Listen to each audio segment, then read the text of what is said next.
Joe Studio this afternoon are Nick, Tyler, and Gabby, and we are here to talk about the Oregon National Guard. And Tyler, let's start with you. I know you're a local recruiter, so introduce us to the work you're doing. Yeah, thanks. So I've been in recruiting for about 3 years now and made it back to my hometown here in Grants Pass. Been here for a year now, and with my marketing director and junior soldier to my right here, we're here and excited to talk about House Bill 4035, which is new legislation passed by Oregon that allows our members of the Oregon National Guard to receive 100% tuition waivers for in-state tuition at universities and community colleges. All right, so why don't you explain to us how that works? Sure. So anybody who is interested in the National Guard would obviously start with contacting me either on my social media or through phone, setting an appointment. And really that first opportunity is just, Q&A and answer any questions they have, give them the information about what the National Guard does. We're kind of like Oregon's best kept secret when it comes to military service and our benefits. So that information meeting kind of snowballs from that point, and I explained that, once they've completed their initial entry training, they would be eligible to serve part-time and be a full-time college student, leading to a bachelor's degree without student loan debt. Okay, so a good program there. And Gabby, let's transition to you. I understand we were talking a little bit off air about you've been in the National Guard about a year. Yes. So what was it for you that made you want to join the National Guard? I actually joined for the college benefits as well, and the additional benefits that the Guard offers for me. Okay, so what does your participation in the National Guard look like right now? Right now I serve on weekends, one weekend out of the month, and I go to drills, and we just practice the Army values. Okay. And Nick, I want to get you in here as well. Okay. Talk to us about what you do for the National Guard. Okay, so I started off in the infantry a while back, 18 years ago, and through my experiences I went ahead and applied for a recruiting job. So I did that for about 14 years, and I recruited out of the Roseburg area. Recently, as of a year now, I was able to take over the marketing office for the National Guard, and so that's why I get to come and participate with the radio stations, because it's a goal of ours to spread the word about the Army National Guard and the benefits that we offer our citizens here. Okay.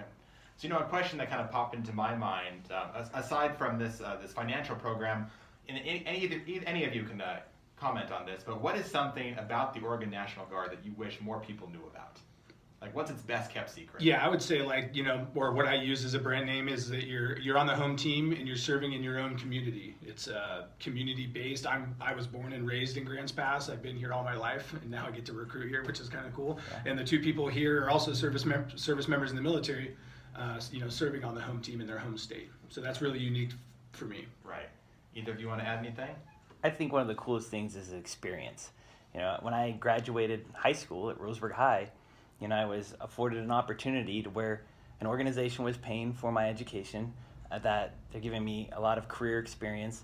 I had a lot of standards and discipline that I've grown through here, and that's making me very marketable for when I leave the National Guard, or for our soldiers that are working the part-time, that employers know we can pass a drug test. Employers know that we're in good shape. Employers know that we can be trusted. Right. And so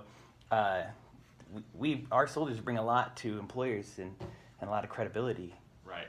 So let's talk a little bit about the recruitment process for someone listening that might want to, explore their options. Sure. Yeah. What's the process look like? Yeah, I call it the roadmap to success. Is what's hard for some people is just reach out to me. It doesn't mean that you're gonna be in the next day. Just have a conversation and open dialogue with me so that I can answer your questions, and we kind of go from there. The first meeting is just informational. At that point, the next phase would be to set a pre-screen appointment to make sure that you're eligible for military service or eligible for service in the National Guard. That's about an hour-long appointment, and we determine your eligibility, and then from that point we start to really lock in what career you wanted to do in the Guard, making sure that aligns with your civilian goals. If you're joining at 17 like all three of us did, you would need parental consent. I would have to meet with those parents, and that's kind of when the process in joining starts. Okay. And so what's the time commitment?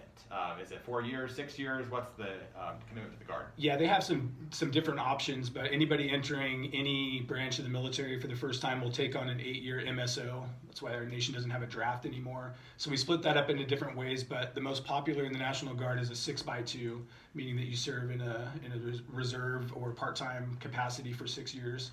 and that's spread out over 1 week in a month and 2 weeks in the summer. Okay.